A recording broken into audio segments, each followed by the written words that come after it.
السلام علیکم ورحمۃ اللہ وبرکاتہ نحمده ونصلي على رسوله الكريم اما بعد فاعوذ باللہ من الشیطان الرجیم بسم اللہ الرحمن الرحیم یا ایھا الذین آمنوا اتقوا اللہ وکونوا مع الصادقین آمنت باللہ صدق اللہ مولانا العظیم وبلغنا رسولہ النبی الامین المتین المکین المختار الکریم ونحن على ذلك لمن الشاهدين والشاكرين والذاكرين والحافظين والواصفين والحامدين والحمد لله رب العالمين۔ ایک مرتبہ درود پاک پڑھ لیجیے، اللهم صل على سیدنا و مولانا محمد معدن الجود والکرم وآلہ الکرام واصحابہ العظام وابنہ الکریم وبارک وسلم۔ سبحانک لا علم لنا الا ما علمتنا انک انت العلیم الحکیم۔ رب اشرح لي صدری ویسر لي امری واحلل عقدۃ من لسانی یفقهوا قولی۔ عزیز طلبہ، حضور مصباحی صاحب قبلہ حضرت علامہ مولانا محمد احمد مصباحی صاحب قبلہ دامت برکاتہم العالیہ ادام اللہ فیوزہ علینا، طلبہ ایک مرتبہ حضرت کی درسگاہ میں بیٹھے ہوئے تھے۔ وہ منتہی طلبہ تھے، یعنی اب تقریباً فارغ ہی ہونے کے قریب تھے۔ طلبہ نے حضرت سے عرض کی کہ حضور کچھ نصیحت ارشاد فرما دیں۔ حضرت نے فرمایا اتقوا اللہ، اللہ سے ڈرو۔ طلبہ نے پھر عرض کی حضرت اور کچھ نصیحت، فرمایا اتقوا اللہ، اللہ سے ڈرو۔ طلبہ نے پھر عرض کی کہ حضرت حضور اور کچھ نصیحت ارشاد فرما دیں۔ حضور مصباحی صاحب قبلہ نے ارشاد فرمایا اتقوا اللہ، اللہ سے ڈرو۔ آپ دیکھیں کتنی اس لفظ کے اندر، اس کلمے کے اندر جامعیت ہے کہ اگر بندہ صحیح معنی خشیت ربانی سے اپنے سینے کو معمور کر دے، اس کی دنیا بھی سنور جائے گی، آخرت بھی سنور جائے گی۔ کیونکہ یہ اللہ سے ڈرنا، خشیت ربانی سے اپنے سینے کو پر رکھنا، معمور رکھنا، اپنے سینے کے اندر خشیت ربانی کا چراغ روشن کرنا، یہ ایک ایسی عظیم نعمت ہے کہ یہ ہر ڈپارٹمنٹ کے اندر، ہر شعبے کے اندر بندے کو کام آئے گا۔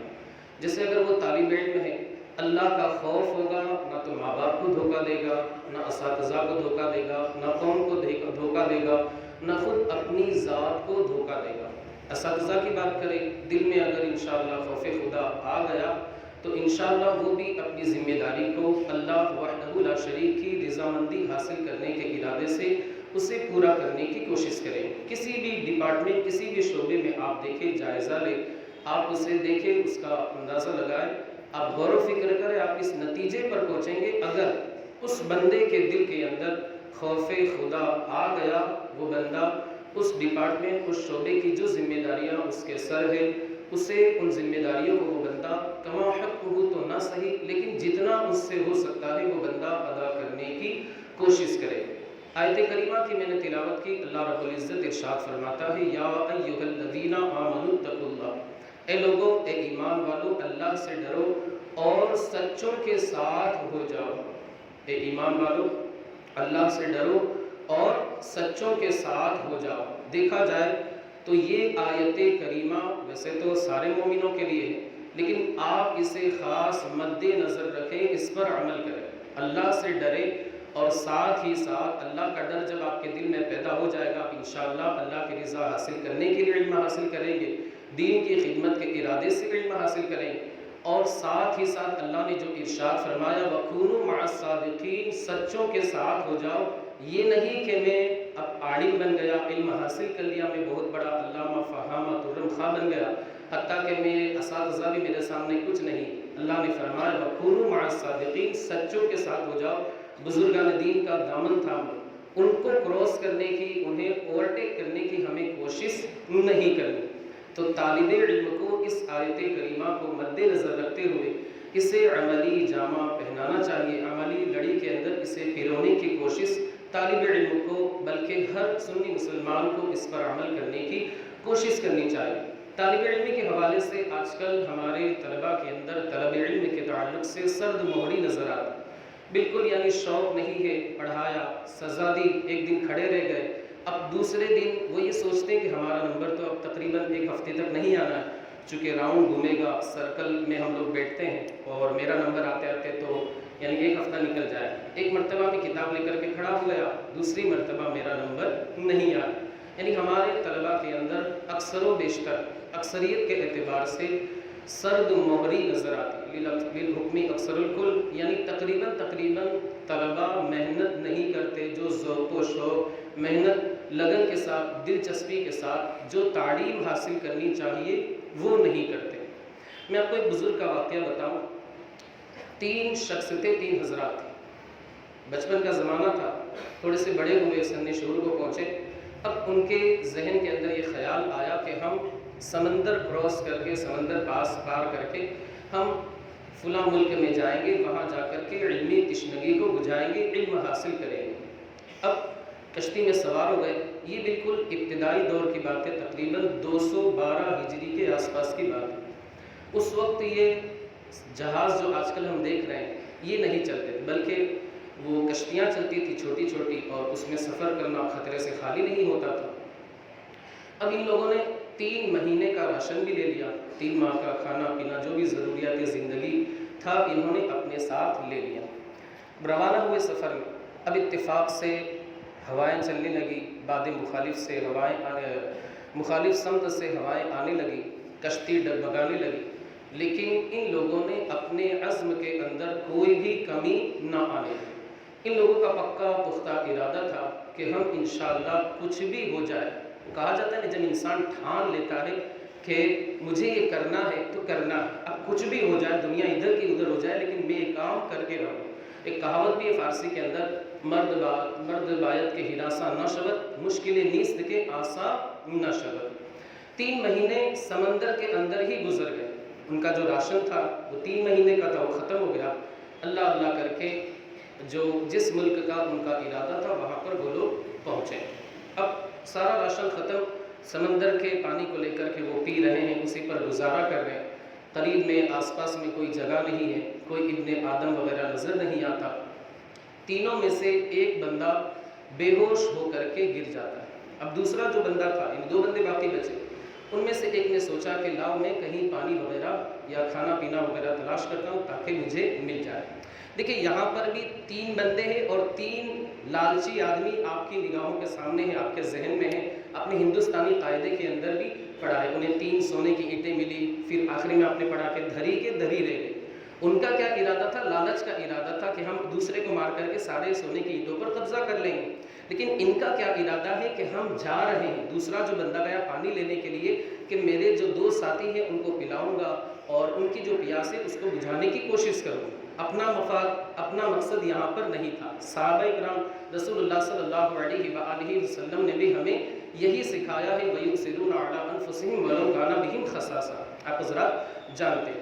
اب دوسرے جو تھے طالب علم، وہ پانی تلاش کرنے کے لیے کھانے وغیرہ کی تلاش میں گئے، لیکن تھوڑا سا آگے چلنے کے بعد چونکہ جسم کے اندر طاقت، توانائی وغیرہ نہیں تھی، کمزور اور لاغر ہو گئے، گر گئے، بے ہوش ہو جاتے۔ اب تیسرے جو تھے وہ تلاش میں نکلے کہ میرا دوسرا ساتھی گیا، وہ مجھے نظر نہیں آتا۔ یہ اللہ رب العزت کی جانب سے آزمائش کا دور ہوتا ہے۔ اللہ جس بندے سے محبت فرماتا ہے اس کی آزمائشیں بھی اتنی ہی ہوتی ہیں۔ ڈاکٹر اقبال کا غالباً شعر ہے، مقدر جن کے اونچے اور اعلیٰ بخت ہوتے ہیں، زندگی میں انہی کے انتہائی سخت ہوتے ہیں۔ احسب الناس ان یترکوا ان یقولوا آمنا وهم لا یفتنون، کیا ایمان والے یہ سمجھتے کہ آمنا کہہ دیا چھٹی ہو گئی، آزمائے نہیں جائے؟ خیر، اللہ رب العزت کی جانب سے آزمائش ہوئی۔ اب یہ جو تیسرے طالب علم تھے وہ پانی تلاش کرنے کے لیے، کھانے وغیرہ کی چیزیں تلاش کرنے کے لیے پہنچے، لیکن کہا جاتا ہے کہ جب بندے کی کوشش کامیاب ہو، جب بندہ اپنی کوشش کے اندر لگا رہے، اللہ اسے کامیابی عطا فرما ہی دیتا ہے۔ کیوں؟ کیونکہ یہ علم دین حاصل کرنے کے لیے گئے تھے، یقیناً اللہ رب العزت ان کی مدد فرمائے گا، اللہ کا وعدہ ہے، وَكَانَ حَقًّا عَلَيْنَا نَصْرُ الْمُؤْمِنِينَ وَلَيَنْصُرَنَّ اللَّهُ مَن يَنْصُرُهُ۔ اللہ رب العزت اپنے اس بندے کی مدد فرماتا ہے جو اس کے دین کی مدد فرماتا ہے۔ یا ایھا الذین آمنوا ان تنصروا اللہ ینصرکم ویثبت اقدامکم، اگر تم اللہ کے دین کی مدد کرو گے اللہ تمہاری مدد فرمائے گا اور تمہارے قدموں کو جما دے گا۔ اللہ رب العزت کی جانب سے مدد تو ہونی۔ اور یہ بھی آپ دیکھیں کہ یہ جو طالب علم ہے اپنے 2 بھائیوں کی مدد کے ارادے سے نکلے تھے، مدد کے ارادے سے روانہ ہوئے، اور اللہ کے رسول کا فرمان واللہ فی عون العبد ما کان العبد فی عون اخیہ، کہ اللہ رب العزت اپنے اس مومن بھائی اپنے اس بندے کی مدد میں رہتا ہے جب تک کہ وہ بندہ اپنے مومن بھائی کی مدد میں رہتا ہے۔ یہ جو تیسرے طالب علم تھے، کچھ دور تھوڑا آگے گئے، دیکھا ایک امید کی ہلکی سی کرن نظر آئی، کچھ گرد نظر آئے، قریب پہنچے تو دیکھا ایک قافلہ ہے جو کسی سمت روانہ ہو رہا ہے۔ قریب گئے، تعارف ہوا، ملاقات ہوئی اور اپنا حال بیان کیا۔ قافلے والوں نے مدد کی، پانی دیا، کھانا دیا۔ یہ اپنے ساتھیوں کے پاس آئے، ان کے چہروں کے اوپر پانی چھڑکا، کھانا وغیرہ کھلایا، اور الحمدللہ پھر بعد میں رکنے کا، ٹھہرنے کا انتظام ہو گیا۔